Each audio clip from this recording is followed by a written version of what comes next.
നമ്മുടെ ഈ കൊല്ലം ജില്ലയിൽ നിന്ന് പോലും, ഇന്ത്യയുടെ പല ഭാഗത്ത് നിന്ന് പോലും ഹൈന്ദവ സഹോദരങ്ങൾ തീർത്ഥാടനത്തിനായി വരുന്ന കൊല്ലൂർ മൂകാംബിക ക്ഷേത്രമുണ്ട്. ഇവിടെ നിന്ന് പോലും ആളുകൾ ബസ് പിടിച്ച് അവിടെ പോകാറുണ്ട്. രാജ്യത്തിന്റെ പല ഭാഗങ്ങളിൽ നിന്നും കൊല്ലൂർ മൂകാംബികയിൽ ദർശനത്തിന് വേണ്ടി വരുന്ന ഹൈന്ദവ സഹോദരങ്ങളുണ്ട്. ഈ കൊല്ലൂർ മൂകാംബിക ക്ഷേത്രത്തിൽ എല്ലാ ദിവസവും ആ ക്ഷേത്രത്തിൽ ഒരു പ്രാർത്ഥന നടത്താറുണ്ട്. സലാം മംഗളാരതി എന്നാണ് ആ പ്രാർത്ഥനയുടെ പേര്. സലാം മംഗളാരതി. സലാം എന്നൊക്കെ കേൾക്കുമ്പോ പള്ളിയിൽ നടക്കുന്ന പ്രാർത്ഥനയാന്ന് വിചാരിക്കല്ലേ. കൊല്ലൂർ മൂകാംബിക ക്ഷേത്രത്തിൽ സലാം മംഗളാരതി എന്നൊരു പ്രാർത്ഥന നടക്കുന്നുണ്ട്. ആർക്ക് വേണ്ടിയിട്ടുള്ള പ്രാർത്ഥനയാ? ടിപ്പു സുൽത്താന് വേണ്ടിയിട്ട് പ്രാർത്ഥന എല്ലാ ദിവസവും കൊല്ലൂർ മൂകാംബിക ക്ഷേത്രത്തിലെ. അവിടെ നിന്ന് കുറച്ചു ദൂരം യാത്ര ചെയ്താൽ ശങ്കരനാരായണീ ക്ഷേത്രം എന്നൊന്നും മറ്റോ പറയപ്പെടുന്ന ഒരു ക്ഷേത്രമുണ്ട്. അവിടെ ഉത്സവം നടക്കാറുണ്ട് 12 ദിവസം. ഈ 12 ദിവസവും ആ ക്ഷേത്രത്തിലെ പൂജാരി ഒരു തൊപ്പി ധരിച്ചിട്ടാണ് പൂജാകർമ്മങ്ങൾ ചെയ്യുന്നത്. ആരുടെ തൊപ്പി? ടിപ്പു സുൽത്താൻ അവിടുത്തെ പൂജാരിക്ക് സമ്മാനമായി കൊടുത്ത തൊപ്പി. 12 ദിവസം ഇത് തലേ വെച്ചിട്ടാ പൂജ നടക്കുന്നത്. ആ ക്ഷേത്രത്തില് 600 കിലോ തൂക്കമുള്ളതായ ഒരു ഓട്ടുമണിയുണ്ട്. 600 കിലോ ഉള്ളത്. അത് ടിപ്പു സുൽത്താൻ കൊടുത്തതാ. നമുക്കറിയോ ചരിത്രം? ഈ ടിപ്പുനെയാണ് ക്ഷേത്രം തകർത്ത ആള്, കൊലപാതകങ്ങൾ നടത്തിയ ആള്, കലാപങ്ങൾ നടത്തിയ ആള്. കേരളത്തിൽ 58 ക്ഷേത്രങ്ങൾക്ക് ടിപ്പു സുൽത്താൻ സാമ്പത്തിക സഹായം കൊടുത്തതിന്റെ തെളിവുകളുണ്ട്. ഇവിടെ ഗുരുവായൂർ ക്ഷേത്രത്തിന് പോലും 500 ഏക്കർ ഭൂമി ടിപ്പു സുൽത്താൻ കൊടുത്തിട്ടുണ്ട്. കസബയിലെ വേട്ടയ്ക്കൊര മകൻകാവ് ക്ഷേത്രത്തിന് 180 ഏക്കർ ഭൂമി. ഇതിന്റെ കൃത്യമായ തെളിവുകൾ ഇന്നും കോഴിക്കോട് വ്യക്തമായി സൂക്ഷിക്കപ്പെട്ടിട്ടുണ്ട്. അതുകൊണ്ട് ടിപ്പു സുൽത്താനെതിരെ ആരെങ്കിലും ശബ്ദിക്കുന്നുണ്ടെങ്കിൽ ഇന്ത്യയിലെ മുസ്ലിമുകളുടെ മാത്രം പ്രശ്നമല്ല, ഇന്ത്യ രാജ്യത്തെ മുഴുവൻ മനുഷ്യരുടെയും പ്രശ്നമാണ്. കേരളത്തിലേക്ക് വരുമ്പോൾ മേലാളന്മാരുടെ ജാതീയതയെ നിലനിൽക്കുന്നതിന്റെ പേരിൽ മാറുമറയ്ക്കാൻ അവകാശമില്ലാത്ത കീഴാള ജനവിഭാഗത്തിലെ അമ്മപെങ്ങന്മാർക്ക് മാറുമറയ്ക്കാൻ അവകാശം കൊടുത്ത ടിപ്പു സുൽത്താന. തൃശ്ശൂരിനടുത്ത് ചേലക്കര എന്നൊരു സ്ഥലമുണ്ട്. അവിടെ വെച്ചിട്ടാണ് ടിപ്പു ചേല വിതരണം ചെയ്തത്. അതുകൊണ്ട് ആ സ്ഥലത്തിന് ചേലക്കര എന്ന പേര് വന്നു. ഞാൻ പറഞ്ഞു വന്നത്, ഈ ടിപ്പു സുൽത്താൻ, മഹാനായ ടിപ്പു സുൽത്താൻ റഹ്മത്തുള്ളാഹി തആല അലൈഹി, അദ്ദേഹത്തിന്റെ കൊട്ടാരത്തിനടുത്തൊരു വലിയ പള്ളി പണിയുകയാ. സഹോദരങ്ങളെ, സഹോദരിമാരെ, ഗൗരവപൂർവ്വം കേൾക്കേണ്ടുന്ന വിഷയമാണ്. ടിപ്പു സുൽത്താൻ ഒരു വലിയ പള്ളി പണിയുകയാ. എന്നിട്ട് സുൽത്താനും പണി കഴിപ്പിച്ച പള്ളിയുടെ ഉദ്ഘാടന കർമ്മത്തിന്റെ ദിവസം വരികയാണ്. രാജ്യത്തിന്റെ വിവിധ ഭാഗങ്ങളിൽ നിന്ന് ആളുകളെല്ലാം ആ പള്ളിയുടെ അങ്കണത്തിലേക്ക് ഒഴുകിയെത്തുകയാ. ഹിന്ദുവും മുസൽമാനും ക്രിസ്ത്യാനിയും അടക്കമുള്ള സകല ആളുകളും ഒഴുകിയെത്തുകയാ. കാരണം ടിപ്പു സുൽത്താൻ എവിടെ തന്റെ കോട്ട പണിഞ്ഞാലും ആ കോട്ടയുടെ മുന്നിൽ തന്നെ ഹൈന്ദവർക്ക് വേണ്ടി ക്ഷേത്രം പണിഞ്ഞു കൊടുക്കുമെങ്കിലും ഇന്നും വെല്ലൂർ ബാഖിയാത്ത് സാലിഹാത്ത് എന്ന മഹത്തായ സ്ഥാപനത്തിനടുത്ത് ബഹുമാന്യനായ ടിപ്പു പണി കഴിപ്പിച്ച വലിയ ഒരു കോട്ടയുണ്ട്. ആ കോട്ടയുടെ മുന്നിൽ ഹൈന്ദവർക്ക് വേണ്ടി പണി കഴിപ്പിച്ച ക്ഷേത്രമുണ്ട്, ക്രൈസ്തവർക്ക് വേണ്ടി പണി കഴിപ്പിച്ച ചർച്ചുണ്ട്, മുസ്ലിമുകൾക്ക് വേണ്ടി പണി കഴിപ്പിച്ചതായ പള്ളിയുമുണ്ട്. എന്നാലെന്നറിയുമോ, ഇന്ന് ആ മുസ്ലിം പള്ളി പൂട്ടപ്പെട്ടു പോയിരിക്കുകയാണ്. അധികാരികളുടെ വർഗീയ നിലപാട് മൂലം മുസ്ലിം പള്ളി പൂട്ടപ്പെട്ടു പോയിരിക്കുകയാ. പക്ഷേ ടിപ്പു സുൽത്താൻ പണി കഴിപ്പിച്ചു കൊടുത്തതായ ക്ഷേത്രത്തിൽ ഇന്നും പൂജാകർമ്മങ്ങൾ നടത്തപ്പെടുകയാ. ടിപ്പു സുൽത്താൻ പണി കഴിപ്പിച്ചു കൊടുത്ത ചർച്ചിൽ ഇന്നും അവിടെ കുർബാനയടക്കമുള്ള കർമ്മങ്ങൾ നടത്തപ്പെടുകയാ. ഇത്രത്തോളം മതേതരനായ ചക്രവർത്തിയായിരുന്നില്ല ടിപ്പു സുൽത്താൻ. ആ ടിപ്പു സുൽത്താൻ ഒരു വലിയ പള്ളി പണിയുകയാ. മസ്ജിദുൽ ഫതഹ് എന്നോ മറ്റോ ചരിത്രത്തിൽ രേഖപ്പെടുത്തപ്പെട്ടിട്ടുള്ള പള്ളിയാ. ഏത് പേരായിരുന്നാലും ആ പള്ളിയുടെ ഉദ്ഘാടന കർമ്മം നടക്കുന്ന ദിവസം രാജ്യത്തിന്റെ വിവിധ ഭാഗങ്ങളിൽ നിന്ന് ആളുകൾ ഒഴുകെത്തുകയാ. സുൽത്താൻ പണി കഴിപ്പിച്ച പള്ളിയുടെ ഉദ്ഘാടന കർമ്മം കാണാൻ ലോകത്തിന്റെ രാജ്യത്തിന്റെ വിവിധ ഭാഗങ്ങളിൽ നിന്ന് ആളുകൾ ഒഴുകിയെത്തുകയാ. ഒരുപാട് ഒരുപാട് മുസ്ലിം പണ്ഡിതന്മാരുണ്ട്, ഒരുപാട് മശായിഖന്മാരുണ്ട്, ഒരുപാട് സൂഫിയാക്കളുണ്ട്. എല്ലാവരും ഇങ്ങനെ പള്ളിയുടെ മുന്നിലേക്ക് വന്ന് പള്ളിയുടെ ഉദ്ഘാടന കർമ്മത്തിന് വേണ്ടി കാത്തിരിക്കുമ്പോൾ ആരായ ടിപ്പു സുൽത്താൻ റഹിമഹുല്ലാഹ് അദ്ദേഹം പെട്ടെന്ന് തന്നെ തന്റെ മുന്നിൽ കൂടിയിരിക്കുന്ന 10,000-കണക്കിന് വരുന്ന പാരാവാരം പോലെയുള്ള ആളുകളോട് വിളിച്ചു പറയുകയാ, ഞാൻ നേരിട്ട് പണി കഴിപ്പിച്ച എന്റെ ഈ പള്ളിയുടെ ഉദ്ഘാടനം ഒരു സാധാരണക്കാരനായ മനുഷ്യനെ കൊണ്ട് ഞാൻ നടത്തിക്കില്ല. അതുകൊണ്ട് ഞാൻ ആവശ്യപ്പെടുകയാണ്, എന്റെ മുന്നിൽ മഹത്തുക്കളായ സൂഫിയാക്കളുണ്ട്, മശായിഖന്മാരുണ്ട്, ഫുഖഹാക്കളുണ്ട്, വലിയ വലിയ പണ്ഡിതന്മാരുണ്ട്. എന്നാൽ ഞാൻ ആവശ്യപ്പെടുകയാ, പ്രായപൂർത്തിയായിട്ട് ഇന്നേ വരേക്കും ഒരു ജമാഅത്ത് നിസ്കാരവും മുടക്കാത്ത ഒരാളുണ്ടെങ്കിൽ അയാള് മുന്നിലേക്ക് കടന്നു വരിക, എന്റെ പള്ളിയുടെ ഉദ്ഘാടന കർമ്മം നിർവഹിക്കുക. അതേ പ്രായപൂർത്തിയായിട്ട് നാളുന്നവരെയും ഒരു ജമാഅത്ത് നിസ്കാരവും മുടക്കാത്തവരുണ്ടോ? ടിപ്പുവിന്റെ പള്ളിയുടെ ഉദ്ഘാടന കർമ്മം നിർവഹിക്കുക. എല്ലാവരും ഒന്ന് ചിന്തിച്ചു നോക്കുകയാ, പടച്ചവര് എപ്പോഴെങ്കിലും ഒക്കെ ഒരു നിസ്കാരം എനിക്ക് ജമാഅത്ത് നഷ്ടപ്പെട്ടു പോയിട്ടുണ്ടാകാം, ഖളാ ആക്കിയിട്ടില്ല, പക്ഷേ ജമാഅത്ത് നഷ്ടപ്പെട്ടു പോയിട്ടുണ്ടാകാം. അതുകൊണ്ട് ഒരാൾക്കും മുന്നോട്ട് വരാൻ ധൈര്യമില്ല. എല്ലാവരും നിശബ്ദരായി തോൽവി സമ്മതിച്ചു കൊണ്ടിരിക്കുമ്പോ രാജ്യത്തിന്റെ പരമാധികാരം കയ്യിലാണെന്ന ഭരണാധികാരിയായ ബഹുമാനനായ ടിപ്പു സുൽത്താൻ വിളിച്ചു പറയുകയാ, എങ്കിൽ ഞാൻ തന്നെ പള്ളിയുടെ ഉദ്ഘാടന കർമ്മം നിർവഹിക്കാം. അൽഹംദുലില്ലാഹ്, അൽഹംദുലില്ലാഹ്. പ്രായപൂർത്തിയായിട്ട് നാളുന്നവരെയും ഒരു നിസ്കാരത്തിന്റെയും ജമാഅത്ത് ഞാൻ മുടക്കിയിട്ടില്ല. അങ്ങനെ മുടക്കാൻ എന്റെ ഉമ്മ എന്നെ പഠിപ്പിച്ചിട്ടില്ല. എന്റെ ശബ്ദം കേൾക്കുന്ന ഉമ്മമാരെ, കഴിയുമോ ടിപ്പുവിനെ പോലെ നിങ്ങളുടെ മക്കളെ വളർത്താൻ? ടിപ്പുവിന്റെ ഉമ്മ ഭരണാധികാരം കൈയാളുന്ന പൊന്നുമോൻ 15-ാമത്തെ വയസ്സിൽ വെള്ളക്കാരുടെ മുന്നിൽ വാളമെടുത്തുകൊണ്ട് പടപ്പുറപ്പാട് നടത്തിയ പൊന്നുമോൻ, മസ്താൻ ടിപ്പു സുൽത്താനോടുള്ള താല്പര്യപ്രകാരം ടിപ്പു എന്ന പേര് വിളിക്കപ്പെട്ട പൊന്നുമോൻ, ആ പൊന്നുമോനെ ആ പൊന്നുമോന്റെ ഉമ്മ വളർത്തിയതെങ്ങനെയാ? ഒരു നിസ്കാരത്തിന്റെ ജമാഅത്ത് പോലും മുടക്കാതെയല്ലേ? അല്ലാഹുവിന്റെ വിശുദ്ധ ഖുർആൻ കൊടുത്ത സർട്ടിഫിക്കറ്റ് എന്താ? അല്ലദീന ഇമ്മക്കന്നാഹും ഫിൽ അർളി അഖാമുസ്സലാഹ വആതവുസ് സകാഹ വഅമറൂ ബിൽ മഅറൂഫ് വനഹൂ അനിൽ മുൻകർ വലില്ലാഹി ആഖിബത്തുൽ ഉമൂർ. ഏതൊരു ടിപ്പുവിന്റെ അന്ത്യമാണോ ലോകത്തിന് മുഴുവനും മാതൃകയായത്? പിന്നാലെ നിന്നുകൊണ്ട് തന്റെ തലയ്ക്ക് പിന്നാലെ വെടിവെച്ചവനെ പോലും വെട്ടിക്കൊലപ്പെടുത്തിക്കൊണ്ട് ഇന്ത്യ രാജ്യത്തിന്റെ ചരിത്രത്തിൽ ഒരു രാജാവിനും അവകാശപ്പെടാൻ കഴിയാത്ത നിലയിൽ ബ്രിട്ടീഷുകാരോട് നേരിട്ട് പടവെട്ടി രക്തസാക്ഷിത്വം വഹിച്ച ഒരേ ഒരു ഭരണാധികാരി ടിപ്പു സുൽത്താൻ മാത്രമാണെങ്കിൽ ആ ടിപ്പുവിന്റെ ഗുണഗണങ്ങളൊന്നറിയടേ. അല്ലാഹുവിന്റെ ഖുർആൻ പറഞ്ഞ ചില മഹത്തുക്കളില്ലേ, അല്ലദീന ഇമ്മക്കന്നാഹും ഫിൽ അർളി അഖാമുസ്സലാഹ. എത്ര അധികാരം പടച്ച തമ്പുരാൻ കൊടുത്താലും നിസ്കാരത്തെ കൃത്യമായി നിലനിർത്തുന്നവരെന്ന് ഖുർആൻ പറഞ്ഞ ആ മഹത്തായ സിഫത്തിലേക്ക് കടന്നുപോയ ടിപ്പു സുൽത്താൻ, ആ ടിപ്പുവിനെ വളർത്തിയ പ്രിയപ്പെട്ട ഉമ്മ, ടിപ്പുവിന് കൊടുത്ത തർബിയത്തും സ്വലാഹിയത്തും അതാണെങ്കിലും എന്റെ ശബ്ദം കേൾക്കുന്ന മങ്ങാരത്തെ പ്രിയപ്പെട്ട ഉമ്മമാരെ, കഴിയുമോ നിങ്ങളുടെ മക്കളെ നിങ്ങൾക്ക് ഇങ്ങനെയൊന്ന് വളർത്താൻ? ഇന്ത്യയിൽ ടിപ്പുവിനെ ആദരിക്കാൻ പാടില്ല. ടിപ്പു സുൽത്താനെ പറ്റി കുറെ കള്ളക്കഥകൾ ഇങ്ങനെ പറഞ്ഞു പഠിപ്പിക്കുക, കുറെ കള്ളക്കഥകൾ. എന്താ? ടിപ്പു സുൽത്താൻ മതഭ്രാന്തനായിരുന്നു അത്രേ. ടിപ്പു സുൽത്താൻ വലിയ വർഗീയവാദിയാണ്.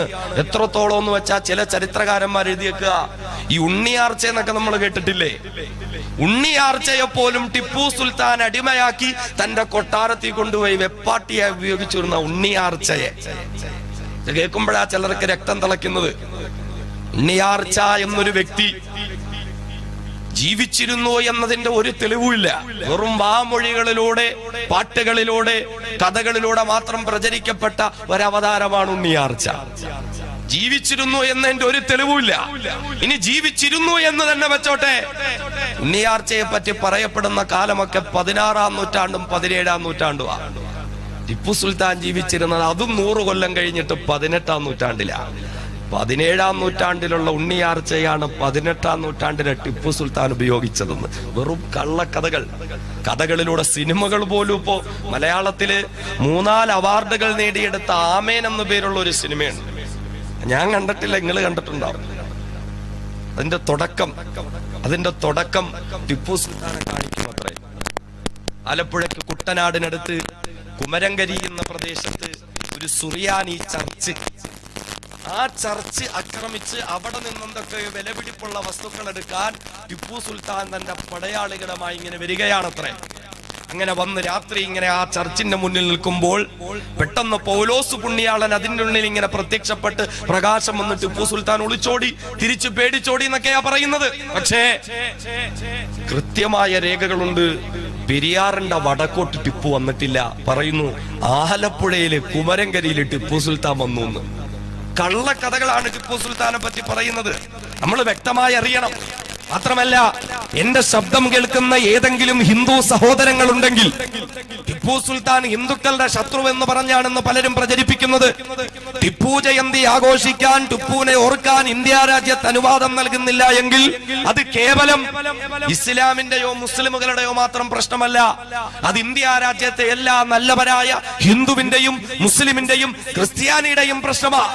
അറിയില്ലേ, ലോകമറിയപ്പെട്ട മഹാനുഭാവൻ, ഏതൊരു മഹാനുഭാവന്റെ പേര് കേൾക്കുമ്പോൾ ഇന്ത്യ രാജ്യത്തെ ദേശസ്നേഹികളായ മനുഷ്യർക്ക് മുഴുവനും രോമാഞ്ചവും ആത്മാഭിമാനവും ഉണ്ടാകുമോ? ബഹുമാനനായ ശഹീദേ മില്ല ഫതഹ് അലി ഖാൻ ടിപ്പു സുൽത്താൻ റഹ്മത്തുള്ളാഹി തആല അലൈഹി. ആരാ ടിപ്പു സുൽത്താൻ? ഇന്ത്യ രാജ്യത്ത് ടിപ്പു സുൽത്താന്റെ പേര് പറയാൻ പാടില്ല. ഇന്ത്യയുടെ നിലവിലുള്ള രാഷ്ട്രപതി പോലും ടിപ്പുവിനെ പറ്റി എന്തോ നല്ല വാക്ക് പറഞ്ഞു എന്നതിന്റെ പേരിൽ വലിയ പ്രശ്നമാ. പക്ഷേ ടിപ്പു സുൽത്താനെ സംബന്ധിച്ചിടത്തോളം ഇന്ത്യ രാജ്യത്ത് കടന്നുപോയ രാഷ്ട്രപതിമാരിൽ ഒരുപാട് സ്ഥാനവും മഹത്വവുമുള്ള, പാണ്ഡിത്യം കൊണ്ടും വിനയം കൊണ്ടും ലാളിത്യം കൊണ്ടും ലോകം മുഴുവനും പേരും പ്രശസ്തിയും ആർജിച്ച ഒരു മഹാനായ രാഷ്ട്രപതി നമുക്കുണ്ടായിരുന്നു. ലക്ഷക്കണക്കിന് ആളുകളുടെ മുന്നിലും തന്റെ ചെരുപ്പൂടിയിട്ട് ആ ചെരുപ്പ് കയ്യിൽ പിടിച്ചു നടക്കുമ്പോൾ തന്റെ കീഴിൽ ജോലി ചെയ്യുന്ന, തന്റെ കൂടെ എപ്പോഴും ഉണ്ടാകുന്ന ചെറുപ്പക്കാരൻ വന്നിട്ട്, സാർ നിങ്ങളുടെ ഷൂസ് എന്റെ കയ്യിൽ തരണമെന്ന് പറയുമ്പോ ഈ 2 ഷൂസ് പിടിക്കാനുള്ള ആരോഗ്യം എനിക്കുണ്ട് എന്ന് പറഞ്ഞ് ലക്ഷക്കണക്കിന് ആളുകളുടെ മുന്നിൽ തന്റെ ചെരുപ്പ് കയ്യിലിടിച്ചിട്ട് നടന്ന ഇന്ത്യ രാജ്യം കണ്ട മഹാനായ രാഷ്ട്രപതി ഡോക്ടർ APJ അബ്ദുൽ കലാം മഹാനായ ഒരു രാഷ്ട്രപതിയായിരുന്നു. അദ്ദേഹത്തിന്റെ സെക്കൻഡുകൾക്ക് പോലും അദ്ദേഹത്തിന്റെ ചിന്തകൾക്ക് അമേരിക്കക്കാരൻ വില കൊടുക്കാമെന്ന് പറഞ്ഞു. പക്ഷേ എന്റെ ചിന്തയും എന്റെ മസ്തിഷ്കവും ഇന്ത്യ രാജ്യത്തിന് വേണ്ടിയിട്ടല്ലാതെ ഞാൻ ഉപയോഗിക്കില്ല എന്ന് പറഞ്ഞ മഹാനായ മനുഷ്യൻ. അദ്ദേഹം ലോകത്തിന് മഹിതമായ സന്ദേശങ്ങൾ നൽകി എഴുതിയ പുസ്തകമാണ് ദ വിങ്സ് ഓഫ് ഫയർ, അഗ്നിച്ചിറകുകൾ.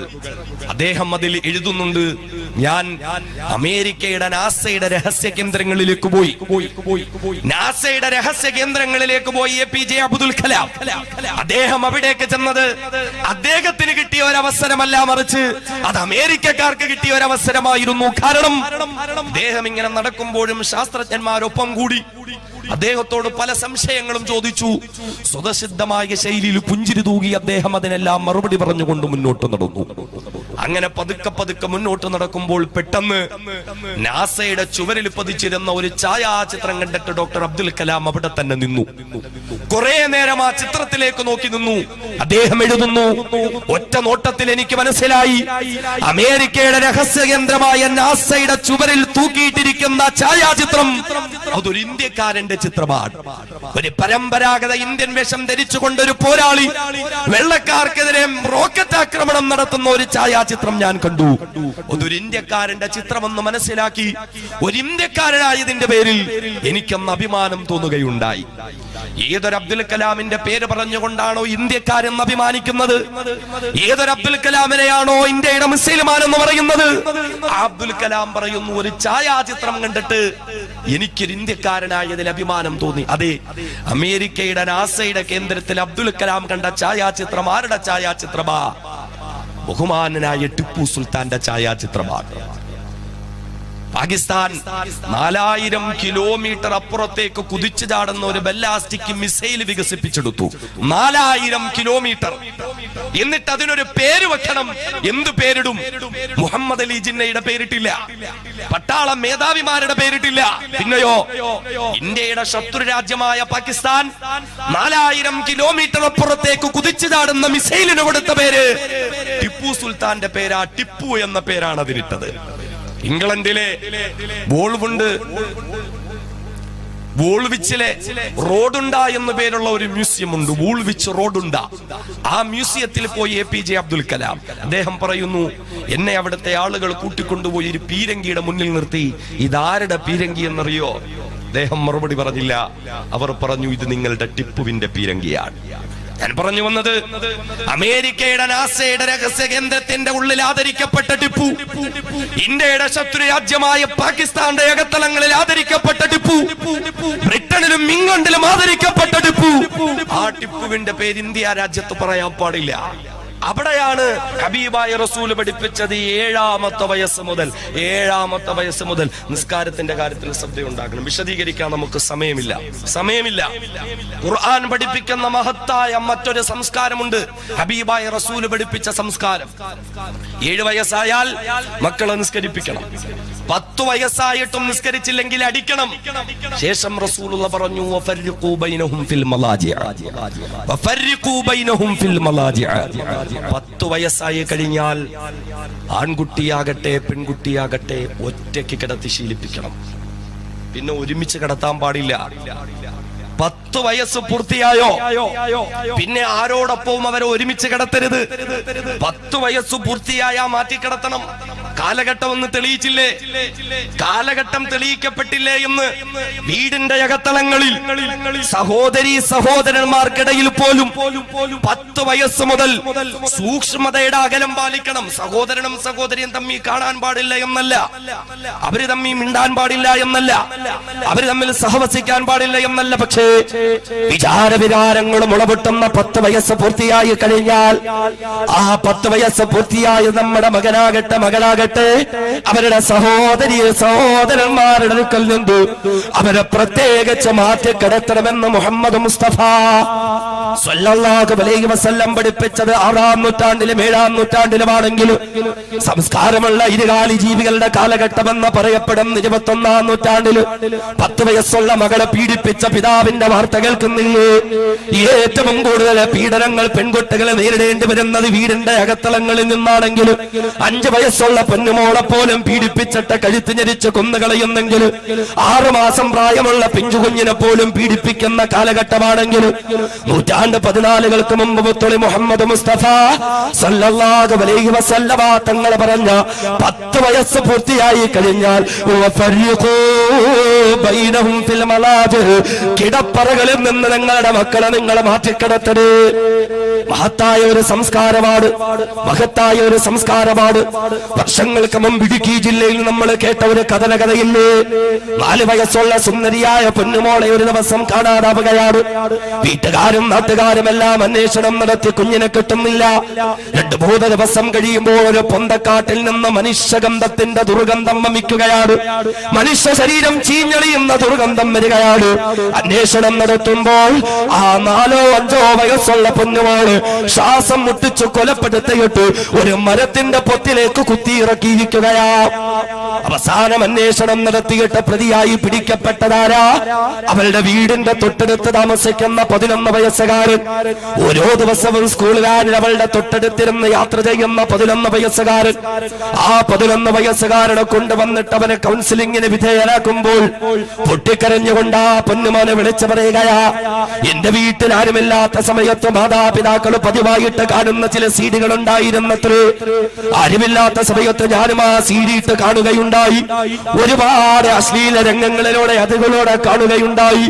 പല ആവർത്തി അതിങ്ങനെ കണ്ടപ്പോ എന്റെ മനസ്സിലും വല്ലാത്ത ചിന്തയുണ്ടായി. എവിടെയെങ്കിലുമൊക്കെ എനിക്കും ഇങ്ങനെയൊക്കെ വന്ന് ചെയ്യണമെന്ന് തോന്നി. അതിനായി തെരഞ്ഞെടുത്തതാരെയാ? തന്റെ വീടിന്റെ തൊട്ടടുത്ത് താമസിക്കുന്ന കളിക്കൂട്ടുകാരി. ഓരോ ദിവസവും തന്നോടൊപ്പം സ്കൂൾ വാനിൽ ഒന്നിച്ച് യാത്ര ചെയ്യുന്നവള്. സ്കൂളില്ലാത്ത ദിവസം മിഠായി കൊടുക്കാമെന്ന പേരിൽ പൊന്തക്കാട്ടിലേക്ക് കൊണ്ടുപോയി അവൾ മകളോട് മോശമായി പെരുമാറിയപ്പോ കരയാൻ തുടങ്ങി. കരച്ചിലടക്കി പിടിക്കാൻ വേണ്ടി വായ പൊത്തിപ്പിടിച്ചു. എന്നാൽ ആ മൽപിടുത്തത്തിനിടയിൽ കുഞ്ഞുമോള് മരിച്ചുപോയി. ഒന്ന് ചിന്തിച്ചു നോക്കണേ, 11 വയസ്സുകാരന്റെ മനസ്സിൽ പോലും മോശമായ ചിന്താഗതികൾ ഉണ്ടായെങ്കിൽ ഇന്ന് എന്റെയും നിങ്ങളുടെയും മക്കളുടെ അവസ്ഥ എന്താ?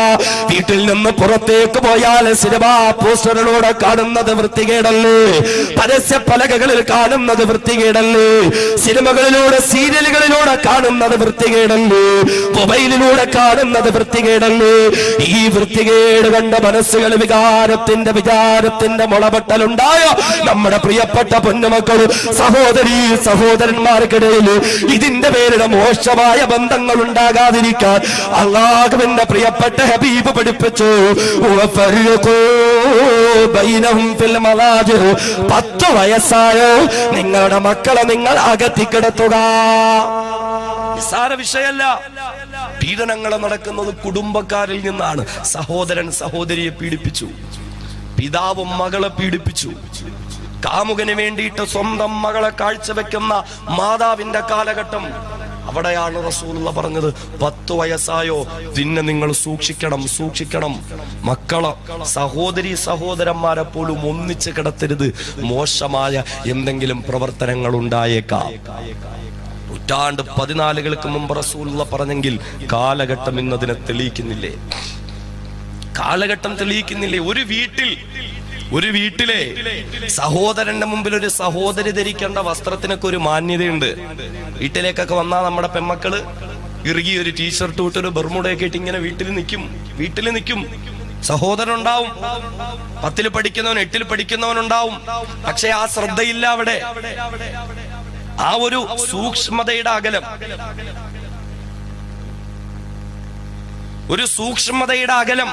സഹോദരി സഹോദരന്മാർക്കിടയിൽ പാലിക്കണം. പക്ഷെ നമുക്കതിനൊക്കെ കഴിയുന്നുണ്ടോ?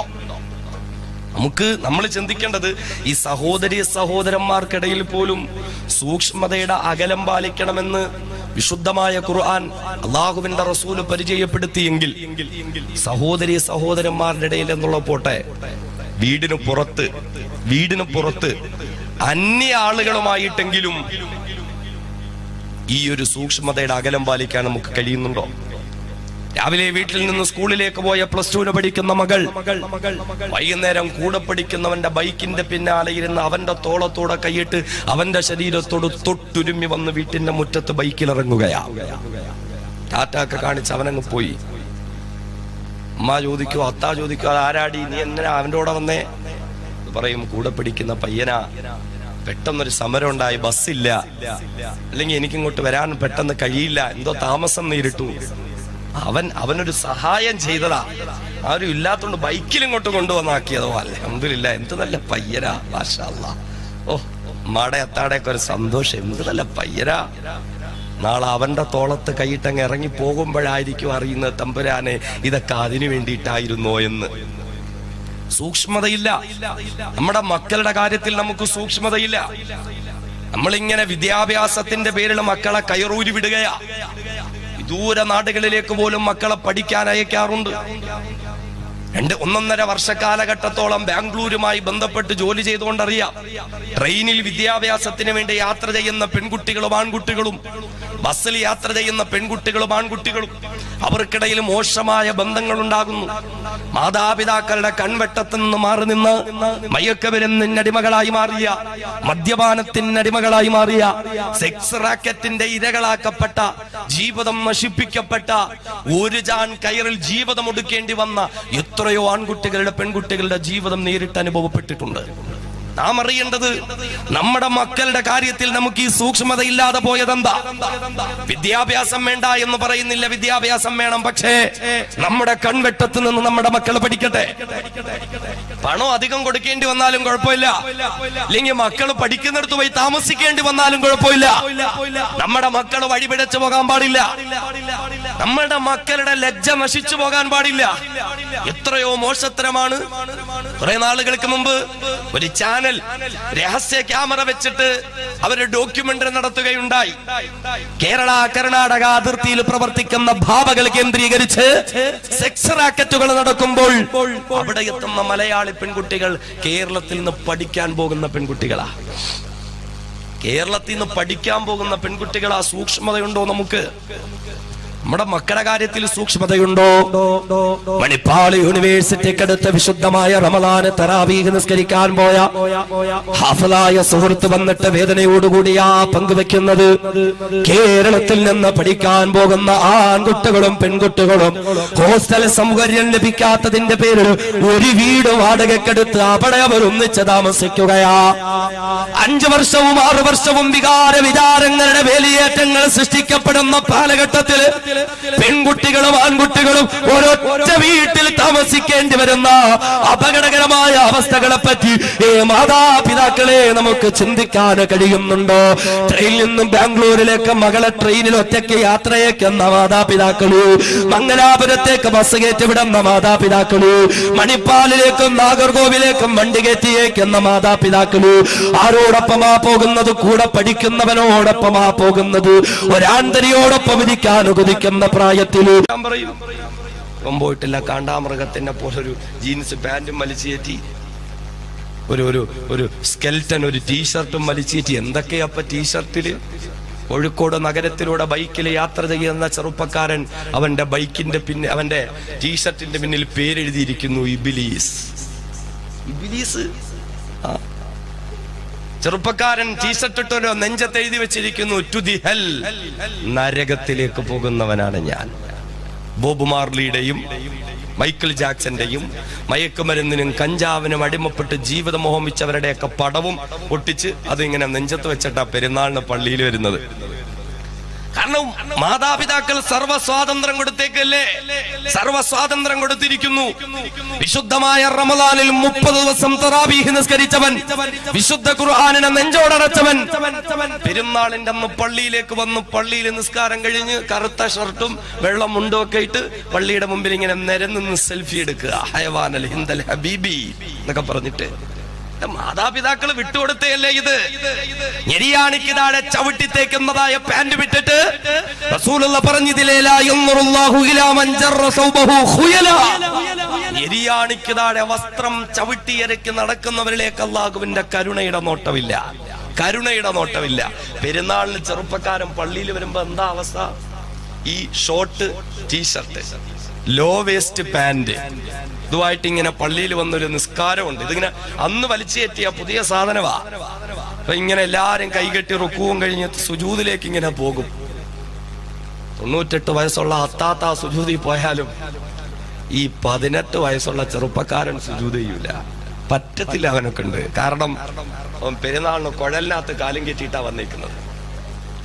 നമ്മുടെയൊക്കെ മക്കളുടെ അവസ്ഥയെ പറയുന്നേ, ചിരിക്കുമ്പോഴും ഒന്ന് ചിന്തിക്കണം.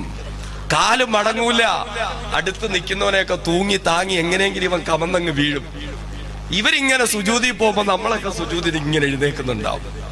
അപ്പോ ഒരു കാഴ്ചയുണ്ട് അല്ലേ? അവന്റെ ആ ഷോർട്ട്, ആ ടീഷർട്ട് മുകളിലോട്ടും കയറും, ആ പാന്റ് അങ്ങ് താഴോട്ടും ഇറങ്ങും. അറിയാതെങ്ങാനും കണ്ണു തുറന്നാ പടച്ചവനെ തീർന്നു. നിസ്കാരത്തിന്റെ അവസ്ഥ നമ്മുടെ ചെറുപ്പക്കാരുടെ മാന്യമായിട്ടിരുന്ന് അത്തഹിയാത്ത് തോന്നുന്ന എത്ര ചെറുപ്പക്കാരുണ്ട്. ജുമായ്ക്ക് തന്നെ നോക്കിയാ മതി, ഈ പാന്റിൽ കാലും കയറ്റിയിട്ട് കാലും മടങ്ങൂല, അത്തഹിയാത്ത് ഓതാൻ പറ്റൂല. പിന്നിങ്ങനെ അന്തരീക്ഷത്തിലിരുന്ന് ഇങ്ങനെ അത്തഹിയാത്ത് ഓതുക. ഓ പടച്ചോനെ, എങ്ങനെയെങ്കിലും ഇത് തീർന്നിട്ട് വേണം വലത്തോട്ടോ ഇടത്തോട്ടോ എനിക്കൊന്ന് വീഴാൻ. ഇതല്ലേ അവസ്ഥ? നമ്മുടെ മക്കളുടെ നിസ്കാരത്തിന്റെ അവസ്ഥ. പെരുന്നാളിന് പള്ളിയിൽ വരുമ്പോ പോലും ഒരു മാന്യമായ വേഷവിധാനമില്ല, സ്റ്റൈലുകളാണ്, സ്റ്റൈലുകളാണ്. രാവിലെ സ്കൂളിലേക്ക് പോകുന്ന പൊന്നുമകളുണ്ട്, 6 മണിക്ക് അവള് വീട്ടിൽ നിന്ന് ഇറങ്ങും. 6 മണിക്ക് ട്യൂഷൻ ക്ലാസ് ഉണ്ട്. വൈകുന്നേരം 6 മണിക്ക് വരും. കമ്പ്യൂട്ടർ ക്ലാസ്സും എക്സ്ട്രാ ക്ലാസ്സും ഉൾപ്പെടെ കഴിഞ്ഞിട്ട് 12 മണിക്കൂർ 15ഉം 16ഉം 17ഉം 18ഉം വയസ്സൊക്കെയുള്ള പൊന്നുമോൾ, ആര് കണ്ടാലും കൊതിച്ചു പോകുന്ന ശരീര വടിവുള്ള പൊന്നുമകൾ രാവിലെ വീട്ടിൽ നിന്ന് ഇറങ്ങുമ്പോ ഉത്തരവാദിത്വമുള്ള ഒരത്താണെങ്കിൽ നാളെ രാവിലെ ഒന്ന് നോക്കണം, എന്റെ മോള് പുറത്തേക്ക് പോവാ, അവളുടെ വസ്ത്രത്തിന്റെ അവസ്ഥ എന്താ? ഈ കോലത്തിലാണോ എന്റെ മോളെ ഞാൻ വിടേണ്ടത്? ഒന്ന് ചിന്തിക്കണം, ഒന്ന് നോക്കണം. ഇവൾ ഈ കോലത്തിൽ ഇങ്ങനെ പുറത്തേക്ക് ഇറങ്ങിയ അവളുടെ അവസ്ഥ എന്താ? ഇറുകി പിടിച്ച ഒരു സാധനം അല്ലെ? ഇപ്പൊ ഇറുക്കം കൂടുന്നോളം സ്റ്റൈല് കൂടുക, ഇറുക്കം കൂടി വരുന്നതോടും കൂടി സ്റ്റൈല് കൂടുക. എന്തൊക്കെ സ്റ്റൈലുകളാ തമ്പുരാനെ, വളരെ വൃത്തികേട്. ഈ ചുരിദാർ എന്നൊക്കെ പറയുന്ന സാധനം അതിന് ഇറക്കം താഴെ വരെ എത്തിപ്പോ. പക്ഷെ അതെന്ത് പറ്റിയെന്നറിയോ, അതിനനുസരിച്ച് ഈ രണ്ട് സൈഡിലെ വെട്ടിങ്ങനെ കേറി കേറി കേറി കേറി കക്ഷം വരെ എത്തി. ഇതിന്റെ അടിയിലാണ് മറ്റേ ലെഗിൻസ് വലിച്ചു കയറ്റിയേക്കുന്നത്. എന്ത് വൃത്തികെട്ട കോല. ഇതൊക്കെ ഇട്ട് ബാഗും തൂക്കിയിട്ട് ഇവിടെ ഇങ്ങനെ നടന്നു പോകും. അടുത്തോട്ടൊരു സൈക്കിള് പോയാൽ മതി, ഈ ചുരിദാറിൽ മുതല വാ തുറക്കാൻ രണ്ട് സൈഡിലേക്ക് ഇങ്ങനെ തുറക്കും. വളരെ വൃത്തികെട്ട കാഴ്ച.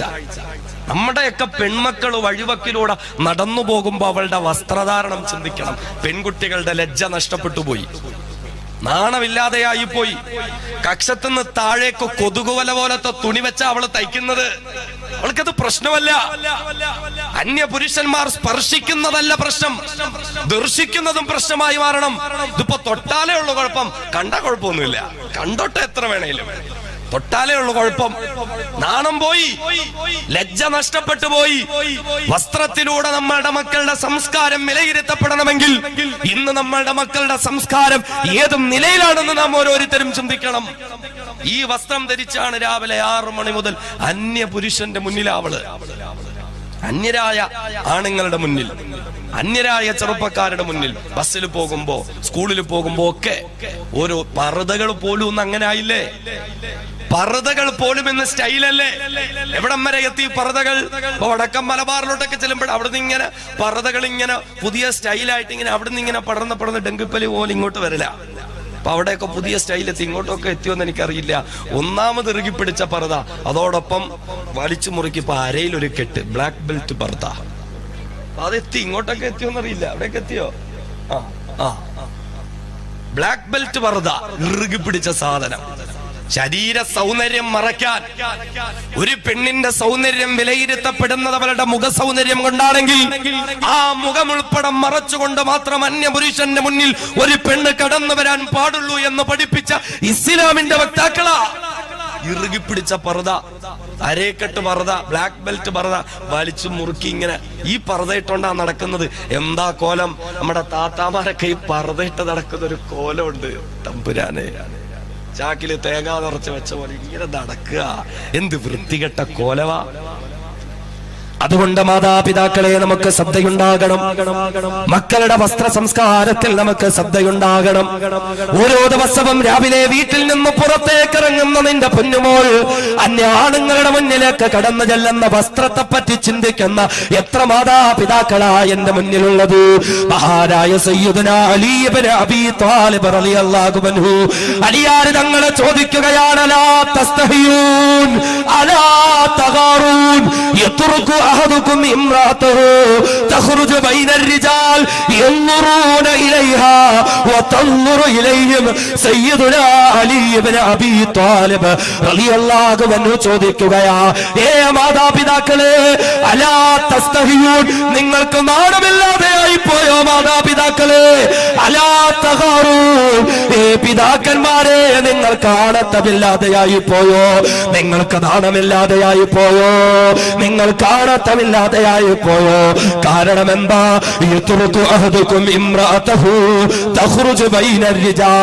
നിങ്ങളുടെ വീട്ടിലെ പെണ്ണുങ്ങളെ, നിങ്ങളുടെ ഭാര്യമാര്, നിങ്ങളുടെ സഹോദരിമാര്, നിങ്ങളുടെ പെൺകുട്ടികളെ അന്യരായ ആണുങ്ങളുടെ മുന്നിലൂടെ നിങ്ങൾ കയറൂരി വിടുകയാ. സകല ആണുങ്ങളും അവളുടെ ശരീര സൗന്ദര്യം കാണുകയാ. സകല ആണുങ്ങളോടും അവൾ ഇടപഴകി ജീവിക്കുകയാ.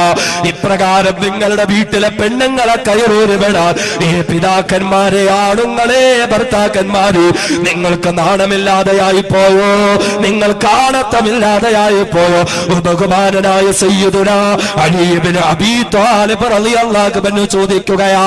അതുകൊണ്ട് കഴിയട്ടെ, നമ്മുടെ പെൺമക്കൾക്ക് പർദ്ദരിപ്പിച്ച് ശീലിപ്പിക്കാൻ നമുക്ക് കഴിയട്ടെ. നമ്മുടെ ആൺമക്കൾക്ക് ഇസ്ലാമിക വിരുദ്ധ വേഷങ്ങൾ ജീവിതങ്ങളിൽ നിന്ന് ഒഴിവാക്കി മാറ്റിയെടുക്കാൻ നമുക്ക് സാധിക്കട്ടെ. ഞെരിയാണിക്ക് മുകളിൽ നിൽക്കുന്ന വസ്ത്രം മാത്രം ധരിച്ചുകൊണ്ട്, ഔറത്ത് പറയുന്ന വസ്ത്രം ധരിച്ചുകൊണ്ട് സുജൂദിലേക്ക് പോകുമ്പോൾ ഔറത്ത് വെളിവാകുന്ന വസ്ത്രമല്ല, നഗ്നത വെളിവാകുന്ന വസ്ത്രം നമ്മുടെ പൊന്നുമോന് വേണ്ട. ഇബ്ലീസിന്റെ പേരെഴുതിയ ബോബ് മാർലിയുടെ പടമുള്ള, മൈക്കിൾ ജാക്സന്റെ പടമുള്ള, കഞ്ചാവിന്റെ മയക്കുമരുന്നിന്റെ അടിമകളായി ജീവിതമോ വിറ്റ ഒരു നേതാവിന്റെയും പടമുള്ള ടീഷർട്ട് നമ്മുടെ മക്കൾക്ക് വേണ്ട. കഴുത്തിൽ ചങ്ങലയിടുന്ന സംസ്കാരം വേണ്ട നമ്മുടെ മക്കൾക്ക്. കയ്യിൽ ചങ്ങലയിട്ട സംസ്കാരം വേണ്ട നമ്മുടെ മക്കൾക്ക്. നമ്മുടെ മക്കൾ പഠിക്കേണ്ടുന്ന സംസ്കാരം എന്താ? അത് ലോകത്തിന്റെ നായകനെ നബി മുഹമ്മദ് മുസ്തഫ സല്ലല്ലാഹു അലൈഹി വസല്ലമ തങ്ങളെ പഠിപ്പിച്ച സംസ്കാരത്തിലൂടെ വളർന്നു വരട്ടെ നമ്മുടെ മക്കൾ ഓരോരുത്തരും. മക്കളുടെ വസ്ത്രധാരണം, അവരുടെ ജീവിത ശൈലി, ഞാൻ ഓരോ പോയിന്റുകളായി പറഞ്ഞു പോവുകയാ. അതോടൊപ്പം നമ്മുടെ മക്കളുടെ മൊബൈലിന്റെ അമിതമായ ദുരുപയോഗം.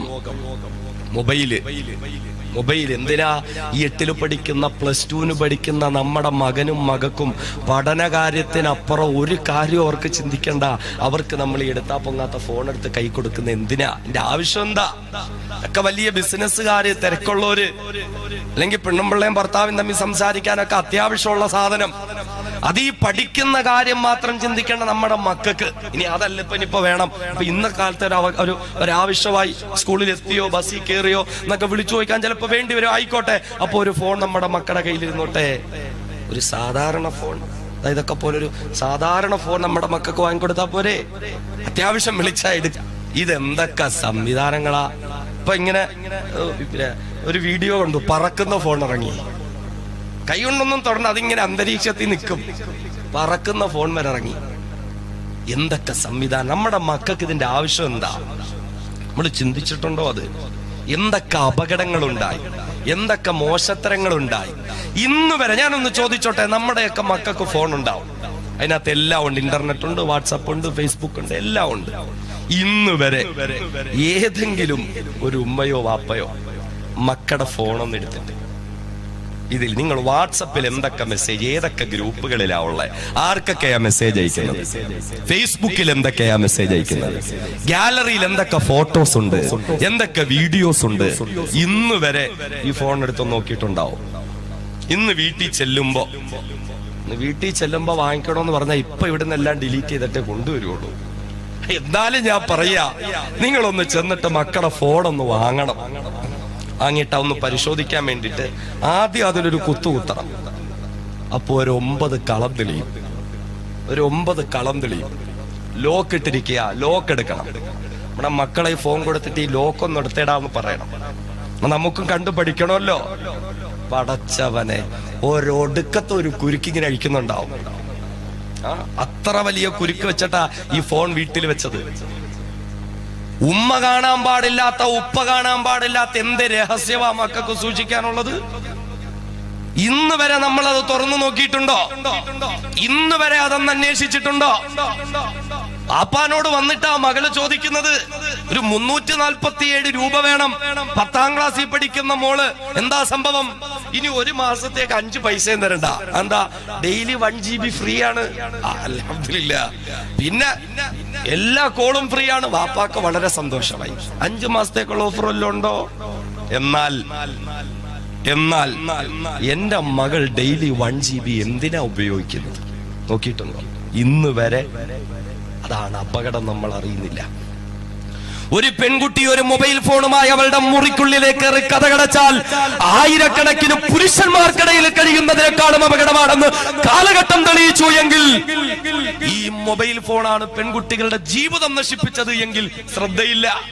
വീട്ടിലേക്ക് വന്ന മകൾ ബാഗൂരി വെക്കുന്നു, സ്കൂളിൽ നിന്ന് വന്നിട്ട് നേരെ മുറിക്കുള്ളിൽ കയറി കഥകടയ്ക്കുന്നു. മൊബൈലിൽ വർക്കിംഗ് ആണ്. രാത്രി 12 മണിയായി. മുറിക്കുള്ളിൽ ലൈറ്റ് അണച്ചാലും പ്രകാശം ഉണ്ടാവും. ഈമാന്റെ പ്രകാശമൊന്നുമല്ല, കയ്യിലിരിക്കുന്ന മൊബൈലിന്റെ പ്രകാശമാണ്. മൊബൈൽ അപ്പോഴും ഓഫായിട്ടുണ്ടാവില്ല, ഫുൾ ടൈം ഓൺലൈനിലാണ്. അതിലൂടെയാണ് പിന്നെ ലൈൻ തുടങ്ങുന്നത്. അതിലൂടെയാണ് മക്കളുടെ ജീവിതം താറുമാറാകുന്നത്. ശ്രദ്ധയില്ല. ഗൾഫിൽ നിൽക്കുന്ന അത്ത മകൾക്ക് ഓഫർ ചെയ്യാ. ഇപ്പൊ മക്കൾക്കുള്ള ഏറ്റവും വലിയ ഓഫർ മൊബൈല്. വലിയൊരു മൊബൈൽ ഇങ്ങോട്ട് കൊടുത്തുവിടാം, സാംസങ്ങിന്റെ ടാബ്ലറ്റ് കൊടുത്തുവിടാം. ഇതൊക്കെ കിട്ടുമെന്ന് പറഞ്ഞാൽ ഈ കുട്ടികൾ തലകുത്തി നിന്ന് പഠിക്കും, നല്ല മാർക്ക് വാങ്ങി. അത്താ കൊടുത്തയച്ചു വലിയൊരു ഫോൺ. ഇപ്പൊ ഞെക്കുന്ന ഫോണൊന്നുമില്ല, ഇപ്പൊ എല്ലാം നക്കുന്ന ഫോണാണല്ലോ. ഇപ്പൊ തോണ്ടുന്ന തടകുന്ന ഫോണൊക്കെ അല്ലേ ഉള്ളൂ. ഈ ഫോൺ ഇങ്ങോട്ട് കൊടുത്തു വിട്ടു. മോക്ക് എന്താ ഒരു സന്തോഷം. താനോട് തിരിച്ചിങ്ങനെ വിളിച്ചിട്ട് പറയും, എന്റെ അത്താവേ ഇത് എന്ത് ഫോണായത് അത്തച്ചി കൊടുത്തയച്ചത്. ഇതേ എന്റെ സ്കൂളിൽ പോലും ഇങ്ങനെ ഒരു സാധനം ആർക്കുമില്ല. ഇത് എന്ത് പ്രോഗ്രാമാ, ഇതെനിക്കിത് ഉപയോഗിക്കാൻ പോലും അറിയില്ല. അത്തച്ചി സ്നേഹം അങ്ങ് ഒഴുകും. പിന്നെ നീ അത് ഉപയോഗിച്ചോടി, നിനക്ക് എങ്ങനെ ഉപയോഗിക്കണമെന്ന് കൂട്ടുകാരടുത്തോ അറിയാവുന്നവരടുത്തോ ഒക്കെ ചോദിച്ചു പഠിച്ചാൽ മതി, കുഴപ്പമൊന്നുമില്ല.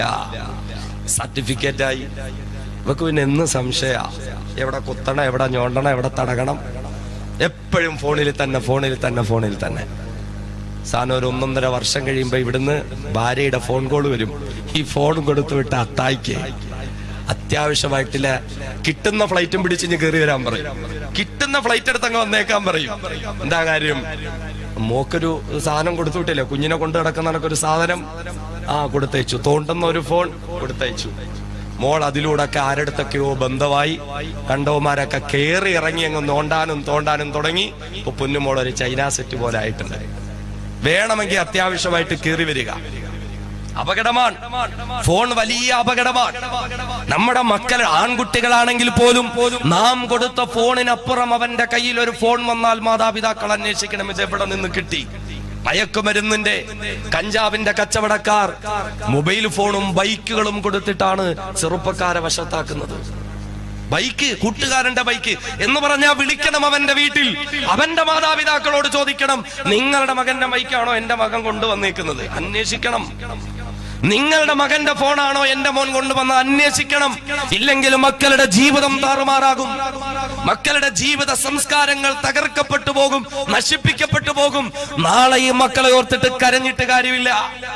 ഇന്നും മക്കളെ പിടിച്ചിരുത്തി സിനിമയും സീരിയലും ആൽബരംഗങ്ങളും ഒക്കെ കാണിച്ചു കൊടുത്ത് പഠിപ്പിക്കുക മാതാപിതാക്കള് പഠിപ്പിക്കുക. ഇന്നത്തെ സിനിമയുടെ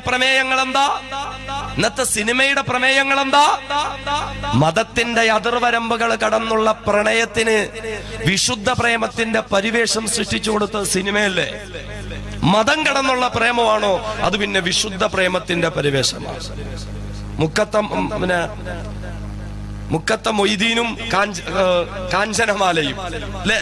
ഇവിടെ മക്കളെ നായികന്മാരാ മൊയ്തീനും കാഞ്ചനമാലയും. നമ്മളെ പഠിപ്പിച്ചു കൊടുത്തേ, നമ്മളെ ഇരുത്തി കാണിച്ചു കൊടുത്തത്. നായര് പയ്യന് മുസ്ലിം പെണ്ണ്, മുസ്ലിം പയ്യന് ദലിത് പെണ്ണ്.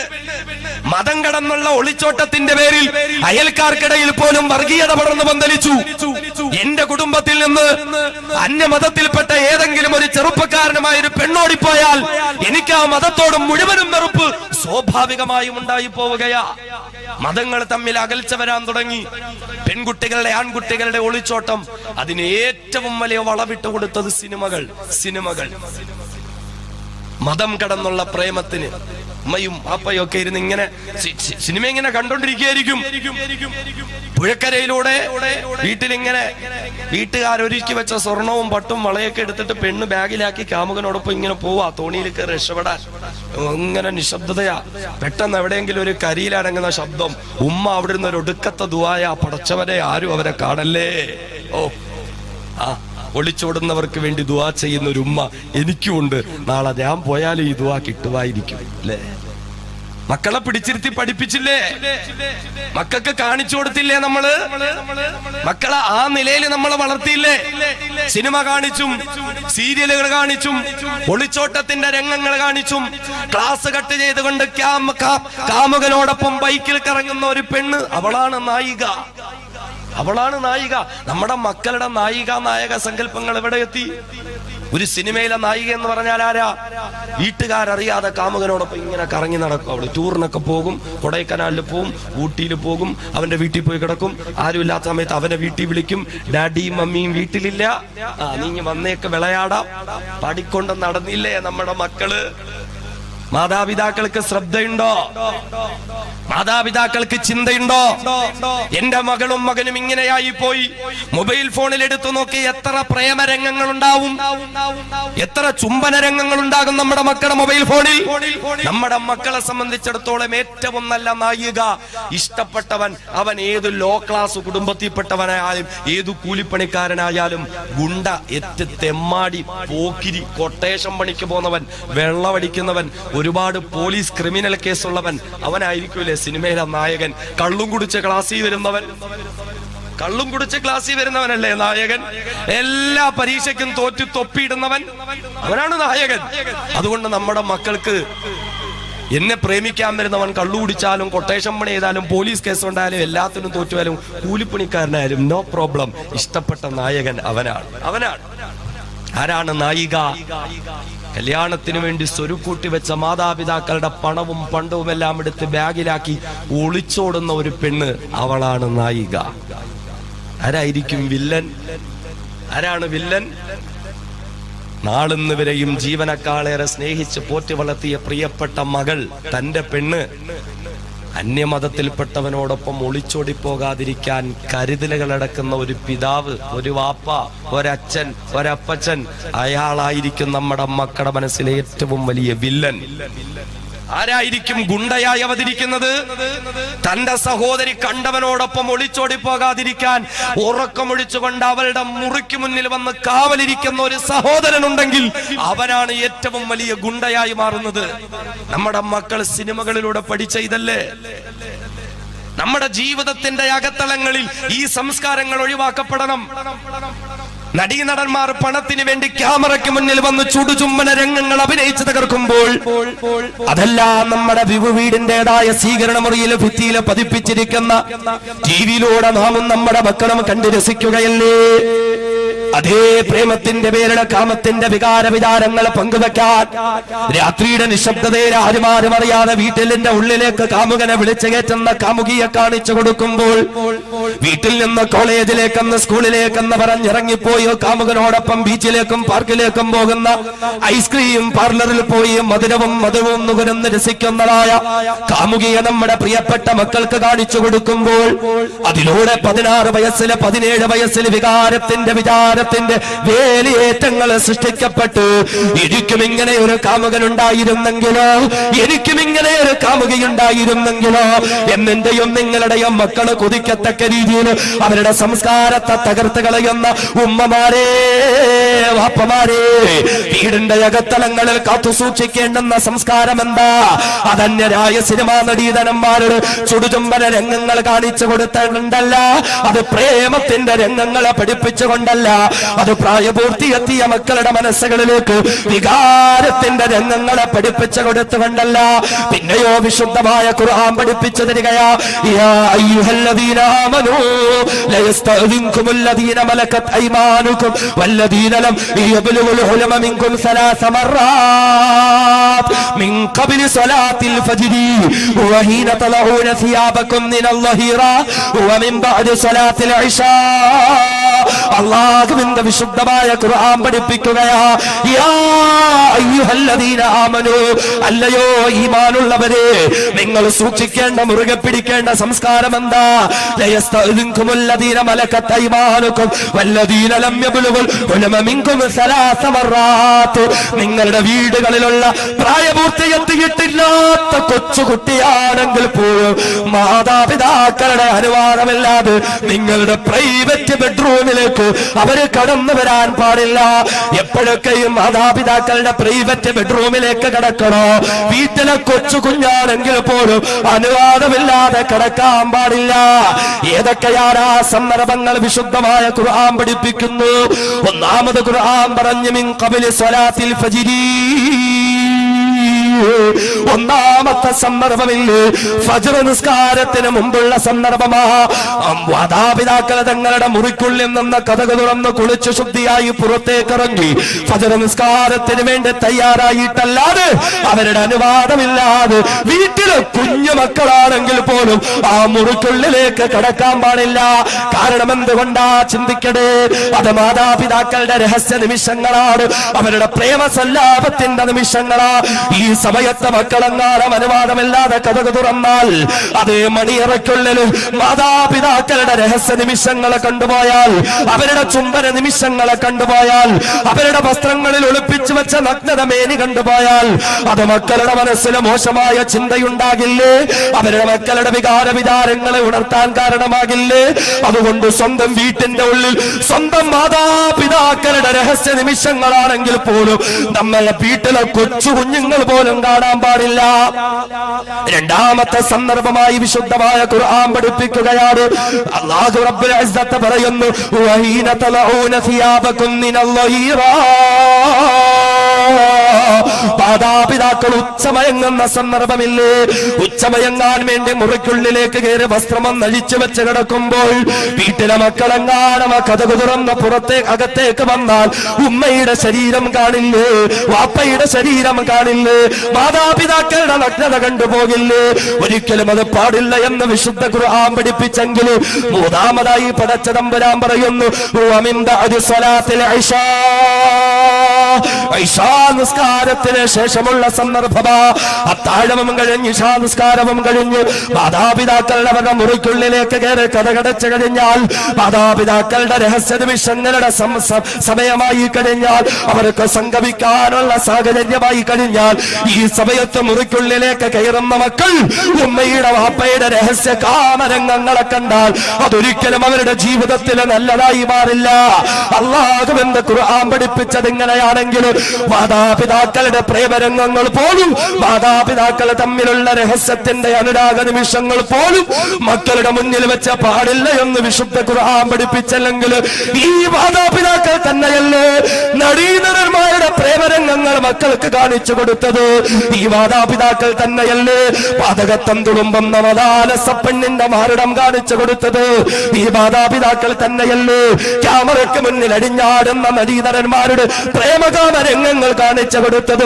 ഈ മാതാപിതാക്കളെ, ഇത് കണ്ടിട്ട് നിങ്ങളുടെ മക്കളും കൊതിക്കും എനിക്കൊരു രംഗം കിട്ടാൻ, നിങ്ങളുടെ മക്കൾ കൊതിക്കും എനിക്കും ഒരു കാമുകനെ കിട്ടാൻ, നിങ്ങളുടെ മക്കൾ കൊതിക്കും എനിക്കും ഒരു കാമുകിയെ കിട്ടാൻ.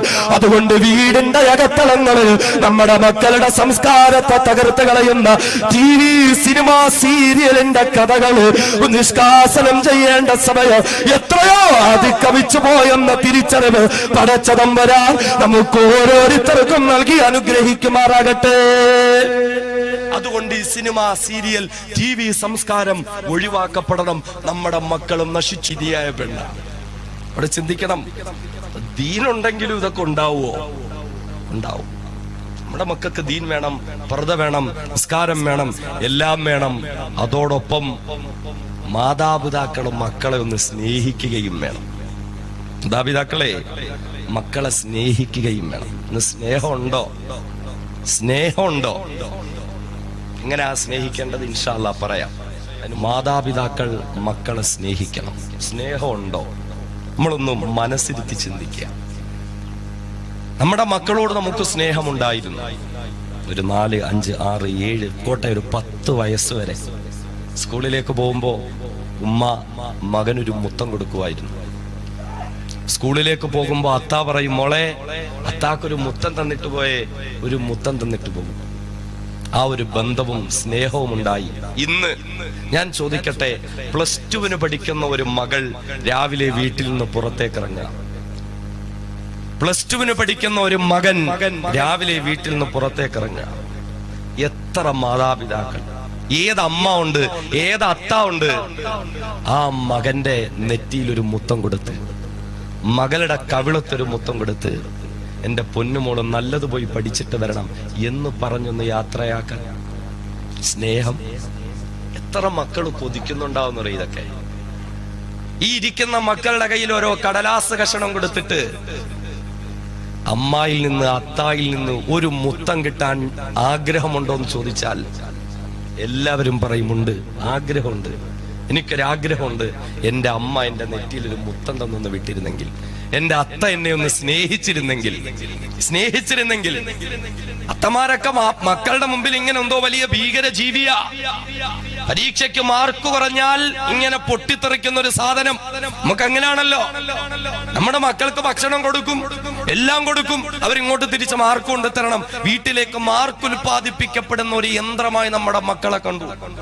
എന്നിട്ട് ഇങ്ങനെ പരീക്ഷയ്ക്ക് മാർക്ക് കുറഞ്ഞിങ്ങനെ വന്നാൽ ആക്ഷേപിക്കും, കഴുത, നിന്നെ കൊണ്ടൊരു പ്രയോജനം എനിക്കില്ല, നിന്നെ കൊണ്ടൊരു നേട്ടവും എനിക്കില്ല. അവനെ കണ്ടുപഠിക്ക്, അപ്പുറത്തെ വീട്ടിലെ പയ്യനെ കണ്ടുപഠിക്ക്, നീ അവളെ കണ്ടുപഠിക്ക്. ഒക്കെ പഠിച്ചില്ലേ, അഭിമാനം ഉണ്ടായില്ലേ? കുറ്റപ്പെടുത്തും നമ്മുടെ മക്കളെ. അപകടമാണിത്. റസൂലുള്ളാഹി തങ്ങൾ പറഞ്ഞു, അക്രിമു ഔലാദക്കും, നിങ്ങളുടെ മക്കളെ ബഹുമാനിക്കും, നിങ്ങൾ അവരെ പരിഗണിക്കും. എല്ലാവർക്കും ഒരേപോലെ ബുദ്ധിയും ഭയങ്കര സംഭവമൊന്നും ആവൂല. നമ്മുടെ മക്കളെ മനസ്സിലാക്കണം, നമ്മുടെ മക്കളെ മനസ്സിലാക്കണം. വീട്ടിലേക്ക് വന്നു, അമ്മ വഴക്ക് പറഞ്ഞു, അത്ത വഴക്ക് പറഞ്ഞു, ആകെ മനസ്സ് വേദനിച്ചു, ഹൃദയം കീറി മുറിക്കപ്പെട്ടു. വേദനിക്കുന്ന ഹൃദയവുമായി ഒരു സാന്ത്വന വാക്കുപോലുമില്ലാതെ വിഷമിക്കുന്ന മനസ്സോടെ സ്കൂളിലേക്ക് പോകും നമ്മുടെ മകൻ. കൂട്ടുകാരൻ ചോദിക്കും, എന്താടാ ഒരു വിഷമം? വീട്ടിൽ പ്രശ്നമാണ്, പ്രോഗ്രസ് കാർഡിൽ ഒപ്പിട്ട് തരില്ല, എന്നെ അടുത്ത വർഷം സ്കൂള് മാറ്റും, എന്നെ ഇനി പഠിപ്പിക്കുന്നില്ല എന്നൊക്കെയാ പറഞ്ഞത്. ആകെ ടെൻഷൻ, ഇവനൊരു സമാധാനമില്ല. ആ സമയത്താണ് ആ കൂട്ടുകാരൻ അവനോട് പറയുന്നത്, നിന്റെ ഈ വിഷമമൊക്കെ മാറി സമാധാനം വരാൻ ഒരു മാർഗമുണ്ട്. ഒരൊറ്റ പഫ് അടിച്ചാൽ മതി, ഒരു പഫ് അടിച്ചാൽ മതി, ഒരു പെഗ് കുടിച്ചാൽ മതി. അല്ലെങ്കിൽ ഇതുണ്ടല്ലോ മയക്കമരുന്നിന്റെ ആംബ്യൂള്, ഒരു നാറ്റവും വരില്ല. 2 ദിവസം നിന്റെ അത്ത എവിടാന്ന് പോലും നീ അറിയില്ല. അങ്ങനെയൊക്കെ സാധനം. വീട്ടിൽ നിന്ന് സമാധാനം കിട്ടാതെ മക്കള് കഞ്ചാവിനടിമയായി, കള്ളുകുപ്പിക്കടിമയായി, മയക്കുമരുന്നിനടിമയായി. കാരണം സമാധാനം വീട്ടിൽ നിന്ന് കിട്ടുന്നില്ല. വിഷമിക്കുന്ന മനസ്സുമായി ബസ്സിൽ കയറി യാത്ര ചെയ്യുന്ന പെൺകുട്ടിയോട് ബസ്സിലെ കണ്ടക്ടർ വന്ന് തട്ടിയിട്ട് ചോദിക്കും, എന്താ ഇന്നൊരു വിഷമം? ഒരു വാട്ടമാണല്ലോ, ഒരു തെളിച്ചമില്ലല്ലോ, ഒരു വെളിച്ചമില്ലല്ലോ. അവള് മനസ്സ് തുറക്കും, വീട്ടിലെ പ്രശ്നം, പരീക്ഷയ്ക്ക് മാർക്ക് കുറഞ്ഞു, മായത്തായും വഴക്ക് പറഞ്ഞു, വല്ലാതെ പറഞ്ഞു, എനിക്ക് ആകെ വിഷമമായി. അവൻ സമാധാനിപ്പിക്കും, കുഴപ്പമില്ല, അതൊക്കെ പിന്നെ അങ്ങനല്ലേ, എല്ലാവർക്കും അങ്ങനെ മാർക്കൊക്കെ വാങ്ങാൻ പറ്റുമോ? നമുക്ക് അടുത്ത പരീക്ഷയ്ക്ക് നമുക്ക് ഉഷാറായിട്ട് നമുക്കൊന്ന് പഠിക്കണം. വീട്ടിൽ നിന്ന്, അമ്മായിൽ നിന്ന്, അത്തായിൽ നിന്ന് കിട്ടേണ്ടുന്ന സ്നേഹം ബസ്സിലെ കണ്ടക്ടറിൽ നിന്ന് കിട്ടും നമ്മുടെ മകൾക്ക്. വീട്ടിൽ നിന്ന് കിട്ടേണ്ടുന്ന സമാധാനം കഞ്ചാവ് പൊതിയിൽ നിന്ന് കിട്ടും നമ്മുടെ മകന്. ആരെയാ അവിടെ കുറ്റം പറയേണ്ടത്? ആരെയാ നമ്മൾ കുറ്റം പറയേണ്ടത്? അല്ലാഹുവിന്റെ പ്രിയപ്പെട്ട റസൂൽ മുത്തുളി മുഹമ്മദ് മുസ്തഫ സല്ലല്ലാഹു അലൈഹി വസല്ലമ തങ്ങൾ വിവാഹം കഴിഞ്ഞ് 2 മക്കളുള്ള ഫാത്തിമത്തു സഹറ ബത്തുൽ റളിയല്ലാഹു അൻഹ എന്ന തങ്ങളുടെ മകളെ കാണാൻ എല്ലാ ദിവസവും വീട്ടിൽ പോകും. കല്യാണം കഴിഞ്ഞ് 2 മക്കളുണ്ട്, വീട്ടിൽ പോകും, പിടിച്ചിരുത്തും, മടിയിൽ പിടിച്ചിരുത്തും തന്റെ മോളെ. വിശേഷങ്ങൾ ചോദിക്കും, നെറ്റിയിലും മുത്തം കൊടുക്കും. എവിടെ എത്തി? അവസാനം തന്റെ വാപ്പ വഫാത്തായി കിടക്കുന്ന സന്ദർഭത്തിൽ ആ നിമിഷത്തില് ഫാത്തിമ റളിയല്ലാഹു അൻഹ ചിരിക്കയാ. എന്താ കാര്യം? എന്റെ പിതാവ് പറഞ്ഞു, എന്റെ പിതാവിനോട് ആദ്യം ചെന്നെത്തുന്നത് ഞാനാണ്. മരിച്ചിട്ടായാലും കുഴപ്പമില്ല, എന്റെ പിതാവിനോട് ചെന്നെത്താൻ എനിക്ക് കഴിയും. ഒരു മകളുടെ സ്നേഹം. ഇന്ന് പിതാവും മരിച്ചിട്ടായാലും കുഴപ്പമില്ല, എനിക്ക് എന്റെ കാമുകനോടൊപ്പം ജീവിച്ചാൽ മതി എന്ന് കരുതുന്നു നമ്മുടെ മക്കൾ. കാരണം ഈ ഒരു ഹൃദയംഗമായ ബന്ധമില്ല. നമ്മുടെയൊക്കെ മക്കളുടെ കയ്യിൽ ഓരോ കടലാസ് കൊടുത്തിട്ട് ആ മക്കളോട് നിങ്ങളുടെ ജീവിതത്തിലെ ഏറ്റവും നല്ലൊരു സുഹൃത്ത്, എന്ത് വിഷമവും പറയാം, എന്ത് പ്രശ്നവും നിങ്ങൾക്ക് പറയാം, പരിഹാരം ഉണ്ടാവും, സമാധാനം ഉണ്ടാകും. നിങ്ങൾ മനസ്സു തുറന്നിടപഴകുന്ന, നിങ്ങൾ എപ്പോഴും ഇരിക്കാൻ കൊതിക്കുന്ന ഒരു സുഹൃത്തിന്റെ പേര് നിങ്ങൾ ഈ കടലാസിൽ എഴുതി തരാൻ പറഞ്ഞ് ഈ ഇരിക്കുന്ന നമ്മുടെ മക്കളുടെ കയ്യിൽ കൊടുത്താൽ, ഞാൻ ചോദിക്കുന്നു, എത്ര മാതാപിതാക്കൾക്ക് ഉറപ്പുണ്ട് എന്റെ മകൻ എന്റെ പേര് എഴുതും? ഏറ്റവും നല്ല സുഹൃത്ത് ഞാൻ അവനുമായിട്ടുള്ള ബന്ധം അങ്ങനെ. എന്തു എന്നോട് പറയാം, എന്തു പ്രയാസവും പറയാം, എന്തു വിഷമവും പറയാം, എന്തു എന്നോട് പങ്കുവെക്കാൻ ഒരു ബന്ധം എനിക്ക് എന്റെ മകനുമായി ഉണ്ട്. ഏത് മാതാവിന്, ഏത് പിതാവിന് പറയാൻ കഴിയും? പിന്നെ എന്ത് ബന്ധമാ മക്കളും മാതാപിതാക്കളും തമ്മിൽ? പിന്നെ എന്ത് സ്നേഹവാ? നമ്മുടെ മക്കളുടെ മാനസികോല്ലാസത്തിന് വേണ്ടി സ്കൂളിൽ നിന്ന് എക്സ്കർഷനും സ്റ്റഡി ടൂറിനും ഒക്കെ വിടാറുണ്ട്. അത് തന്നെ ഏറ്റവും വലിയ അപകടം. കാരണം ആൺകുട്ടികൾക്ക് പെൺകുട്ടികൾക്കിടയിൽ ഏറ്റവും കൂടുതൽ പ്രേമബന്ധങ്ങൾ മുളപെട്ടുന്നത് ഇങ്ങനെയുള്ള യാത്രയിലൂടെയാണ്. കൊടൈക്കനാലിൽ പോയി, ഊട്ടിയിൽ പോയി, വെള്ളച്ചാട്ടത്തിലും പോയി, വീഗാലാൻഡിലും പോയി, വണ്ടർലായിലും പോയി, ഇറുകി പിടിച്ച വെള്ളമായിട്ട് കണ്ടവനോടൊപ്പം അവൾ ഇങ്ങനെ കിടന്ന് ചാടുക. കല്യാണമൊക്കെ കഴിഞ്ഞ് പുതിയാപ്പിള ഇങ്ങനെ ചോദിക്കും, നമുക്ക് ഊട്ടിയിൽ പോവാം. വേണ്ട, എന്താ കല്യാണത്തിന് മുമ്പേ പോയിട്ടുണ്ട് ഞാൻ. കൊടൈക്കനാലോ, അവിടെയും വേണ്ട. ഇനി ദുനിയാവിൽ ഒരു സ്ഥലവും പോവാനില്ല. ആരുടെ കൂടാ പോയത്? അത് കൂടെ പഠിക്കുന്ന പിള്ളേരുടെ കൂടെ. തീർന്നില്ലേ? അതല്ല വേണ്ടത്. നമ്മുടെ മക്കൾക്ക് മാനസികോല്ലാസം വേണം. അവർ നല്ല നല്ല സ്ഥലങ്ങളിലേക്ക് പോകണം. അതിന് ഒരു 6 മാസം കൂടുമ്പോ ഒരു 2 ദിവസവും ഒന്ന് ഒഴിവാക്കിയെടുക്കണം ഒരു പിതാവ്. 2 ദിവസം ഭാര്യയും മക്കളും ഒക്കെ ആയിട്ടൊരു യാത്ര. ഊട്ടിയിലേക്ക്, കൊടൈക്കനാലിലേക്ക്, മൂന്നാറിലേക്ക്, കുടകിലേക്ക്. പണമുണ്ടോ? പൊക്കോ. സ്വിറ്റ്സർലാൻഡിലേക്ക്, ന്യൂസിലൻഡിലേക്ക് പൊക്കോളിൻ. നമ്മുടെ മക്കള് കാണട്ടെ സ്ഥലങ്ങള്. അവരുടെ മനസ്സിനൊരു ഉല്ലാസം വരട്ടെ. എങ്ങനെ യാത്ര ചെയ്യേണ്ടത്? ഈ യാത്രയിൽ മാതാപിതാക്കളും മക്കളും കൂട്ടുകാരായിരിക്കണം. നമ്മൾ നമ്മുടെ മക്കളുടെ മുന്നിൽ മനസ്സ് തുറക്കണം. നമ്മുടെ പ്രതീക്ഷകൾ ഇതൊക്കെയാണ് മക്കളെ പറ്റി. നമ്മുടെ ആഗ്രഹങ്ങൾ ഇതൊക്കെയാണ് മക്കളെ പറ്റി. ഉമ്മ തന്റെ മകളെ ഒന്ന് ചേർത്ത് പിടിക്കണം. വാപ്പ തന്റെ മകനെ ഒന്ന് ചേർത്ത് പിടിക്കണം. അങ്ങനെ ചേർത്ത് പിടിച്ചാണ്ടല്ലോ ഒരു കഞ്ചാവിന്റെ മുമ്പിലും വീഴില്ല. അങ്ങനെ ചേർത്ത് പിടിച്ച ഒരുത്തം കൊടുക്കുന്ന ലെറ്ററിനും അവളെ മറുപടി പറയാൻ നിൽക്കില്ല. സ്നേഹമാണ് നമ്മുടെ മക്കളോട് നമുക്ക് വേണ്ടത്. അല്ലാഹു സുബ്ഹാനഹു വ തആല മനസ്സിലാക്കാൻ തൗഫീഖ് നൽകുമാറാകട്ടെ.